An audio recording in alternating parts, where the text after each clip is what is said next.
Please give a nice warm welcome for Mr. Bradley Cusack.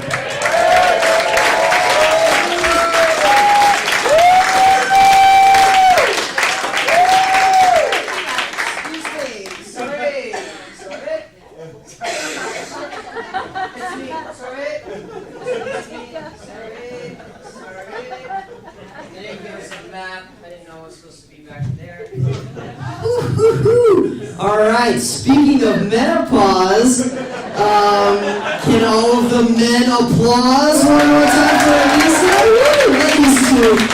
Ladies, you can go too. Thanks for thinking my first pun was funny. Wow, all right, San Capistrano, how you guys doing tonight? That was stupid. How are you doing tonight, man?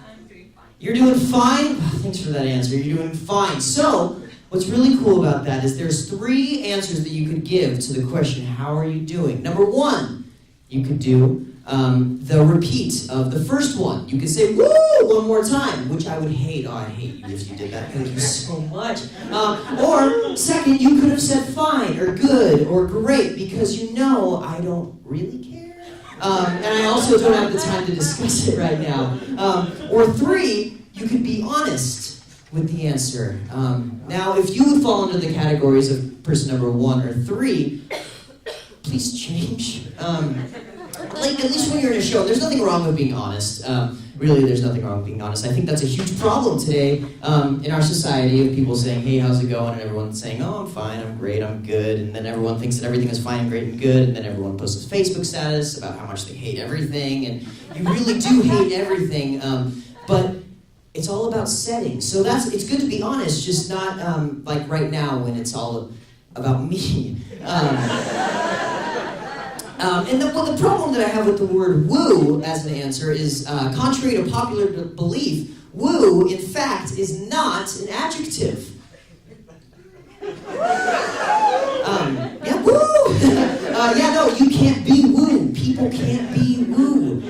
Things are not woo. A kite is not woo. My favorite color is not woo. It's not an adjective. But I understand that you're not actually answering to how are you doing tonight. You're really answering to my inflection. If I was to you're just answering San Capistrano. And then you know that my next line, your only line as an audience, is the word woo. That's the only thing that you guys are allowed to say tonight. You're also allowed to clap whenever you want and stand up if you want. If you want. But I mean, really, what... So yeah, you can really say like woo and those kind of things. It's just all situational, and it's just kind of an auditory reaction. And there's a lot of these auditory reactions.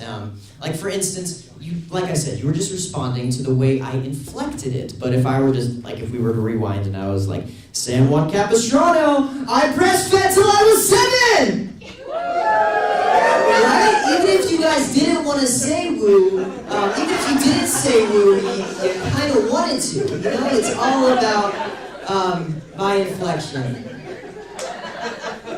I didn't do that, but nor do I care how you guys are doing tonight. But I hope it's good. But if you're not doing that well, then hopefully I can help. I mean, it's a comedy show. I'm supposed to make you laugh. So let's get that started. So yeah, really, I just hate when people do those auditory responses, and it's a thing that happens all of the time in the world. For instance, it's all about the situation. So if someone says, "Are you okay?" That's an auditory response, and it depends on the situation. Now, you could ask how someone is doing if they're okay emotionally. That is fine. But if you're asking someone, "Are you okay?" because something physically happened to them, I hate you. Because it's not true. You don't really care if they're okay. For instance, if this mic stand were to fall down and I were to step on the big end, the first thing that you would do when it came up and hit me is you would say, "Oh my God, are you okay?" knowing that I probably wasn't. But you would say so, and you would say that to anybody, and really it's just kind of you manipulating the words so you don't have to say, "Hey, what can I do to help you?" You're saying, "Are you okay?" hoping they say yes so you don't have to do anything. Which, I mean, I do it too. I just hate people that do it. I hate myself when I do it. Another one of those things is the phrase, "hold on," or "hang on." And this is situational as well. And this is also an interesting one because not only is it situational, but it also depends on the volume of your voice. So if you say hang on to someone or hold on, just normally or quiet in the library voice or in your inside voice, that probably means that you're dealing with an impatient person. However, if you yell it, the louder that you yell hang on and hold on, and the faster that you say it, the stupider of a reason that you have for saying it. For instance, if you were to say, hang on, hold on, the time that you would say that is when you're talking to a person who probably doesn't have another choice if you say it quickly and fast and loud.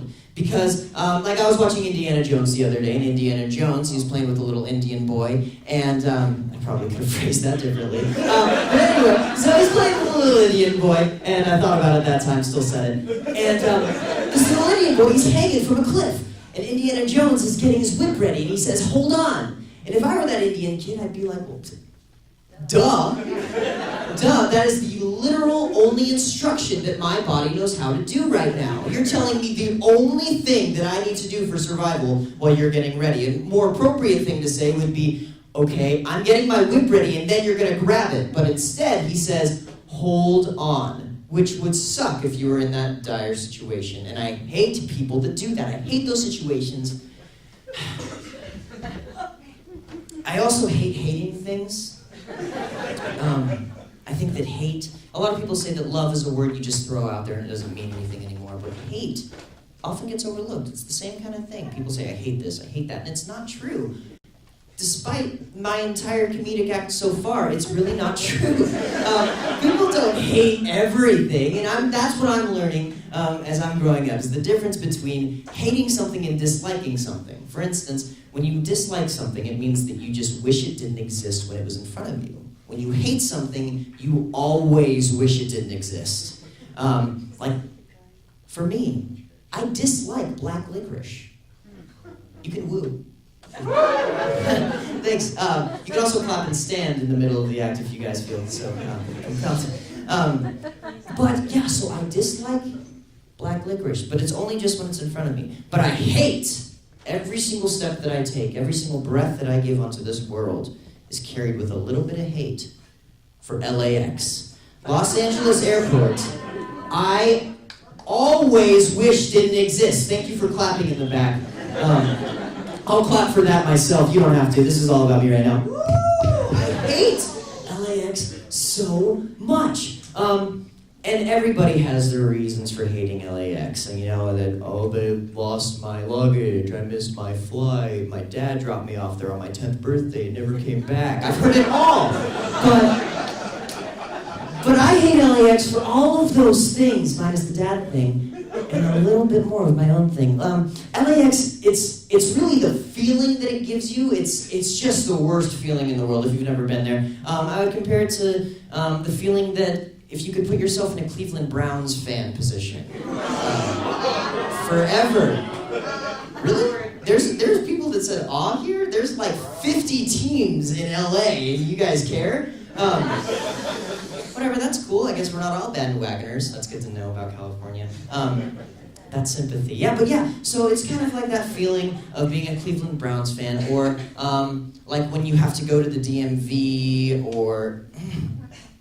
It is like the DMV, but it's even worse than the DMV. It's like if the DMV in a concentration camp had a baby, it would be LAX. And I don't say that lightly. I really don't. I've done a lot of traveling, and I've gone to some concentration camps, and they really are awful. Oh, we don't have to make noise right now. It's good to be quiet. Talking about concentration camps, but. Shh. I'll wait. I'm just kidding. No, but really, concentration camps. Every single time I've gone to a few now, and every single time I leave, have you guys ever gotten the urge to just I want to punch the first German I see? And that's kind of how I feel after leaving concentration camp. And I know that the current Germans in the world didn't do that, but I still hate them for what they did. And that's kind of how I feel after leaving LAX. And I'm half German, so I can say that. I'm not, but it makes it not racist.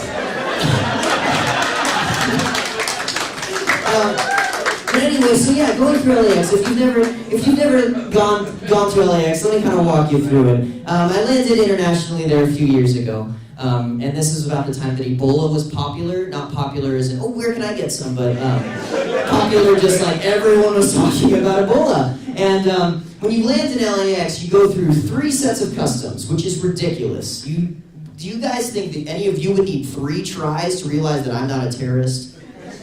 No. I've got dimples and I'm a cute guy.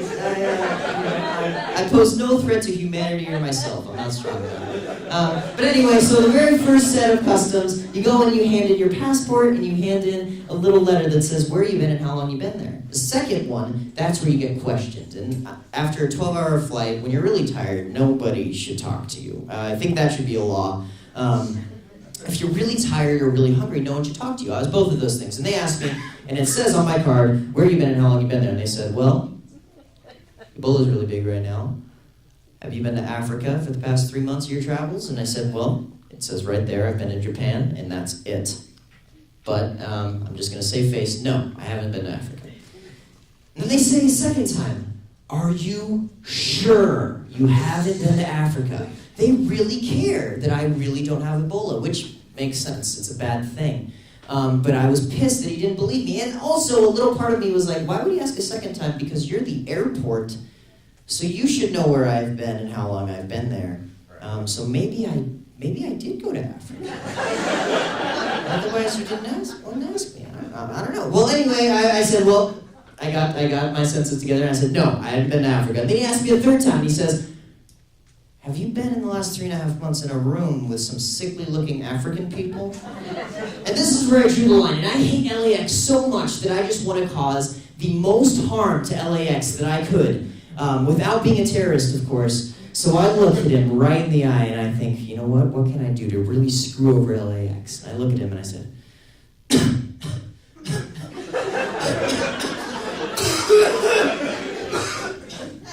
thank you guys so much. All right, yeah, like I said. You can stand if you want.